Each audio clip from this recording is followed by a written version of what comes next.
السلام عليكم، معكم من جديد سامر الفضيلي من قناة ديجيتي جيمر. اليوم يا شباب ويا جماعة جبنا لكم شرح تغيير الوضع الداكن للفاتح والعكس لتطبيق تويتر والانستغرام للايفون وجهاز الاندرويد. تبون تعرفون ذلك وكيف تغيرون؟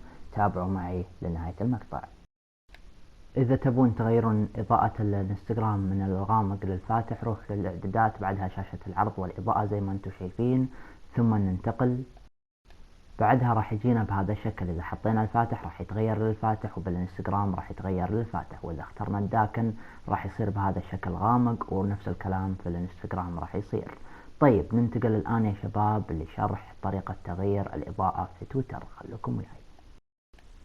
نخش الآن على تطبيق تويتر، بعدها نقوم بالضغط على صورة الحساب، وبعدين نروح للإعدادات والدعم، بعدين نضغط على الخيار اللي هو الإعدادات والخصوصية، وننتقل للخيار اللي هو إمكانية الوصول والعرض واللغات، نضغط عليه. بعدين العرض والصوت نضغط أيضا على هذا الخيار.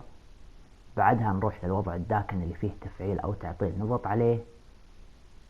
بعدها نضغط الوضع الداكن المفعل ونشيله، وراح يصير بالوضع الفاتح.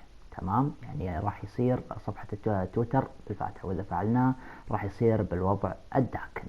هذا خاص بتويتر. وبس يا شباب، نكون وصلنا لنهاية المقطع. لا تنسون زر اللايك والكومنت والاشتراك بالقناة ونشر المقطع للي حاب يستفيد. وأتمنى يا شباب وصلتكم المعلومة حق تغيير الوضع الداكن للفاتح في الانستغرام وتويتر في الايفون، واعتقد نفس الكلام في الاندرويد. وصلى الله وبارك وفي امان الله. اشوفكم على خير. باي.